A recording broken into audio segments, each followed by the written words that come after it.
আছো? আশা করি খুব সুন্দর আছো। আর আমার একটা ছোট ব্লগে সবাইকে স্বাগত জানাই। আজকে রথযাত্রা উপলক্ষে সবাইকে প্রীতি শুভেচ্ছা। সবাই সুস্থ থাকো, ভালো থেকো। আর আজকে তোমাদেরকে একটা ছোট জিনিস শেয়ার করবো। আর অনেকদিন থেকে একটা কি লেহেঙ্গা নিয়েছি, আর খুব কম পয়সার মধ্যে নিয়েছি, 1000 টাকা নিয়েছি। আর সেই লেহেঙ্গাটি সুতার খুব সুন্দর, এবং তোমাদের সঙ্গে দেখাবো, মানে তোমাদেরকে শেয়ার করবো যে লেহেঙ্গাটা কত সুন্দর। আর তোমরা চলো, তোমাদেরকে কথা না বাড়িয়ে দেখানো যাক। প্রথমে তোমাদেরকে দেখাবো লেহেঙ্গার ব্লাউজ। এই দেখো লেহেঙ্গার ব্লাউজ কত সুন্দর লেগেছে না? কিন্তু কাটিয়েছি, এই দেখো সামনের পজিশনটা, আর পিছনেরটা দেখো, পিছনেও খুব সুন্দর। আর তোমাদের সঙ্গে আজকে লাস্ট ব্লগে এসেছি। আর কেমন ব্লগ হয় আমাকে শেয়ার করবে, আমাকে বলবে, আর কমেন্ট করবে।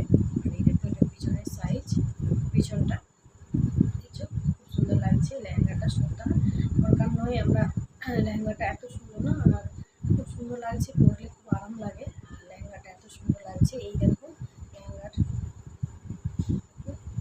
কেমন লাগে তোমরা কমেন্ট করে জানাবে। লেহেঙ্গাটা এত সুন্দর, পরলে খুব আরাম লাগে। দেখো কেমন লাগছে, এর সঙ্গে কি প্লাস সেট কানে পরলে আরও খুব সুন্দর লাগবে। আর এই দেখো ওড়নাটা আমি গায়ে নিয়েছি, কেমন লেগেছে তোমরা কমেন্ট করে বলবে। আর আমার এই ব্লগটি যদি ভালো লেগে থাকে লাইক কমেন্ট শেয়ার করবেন। আর নমস্কার, সবাই ভালো থাকবেন, সুস্থ থাকবেন।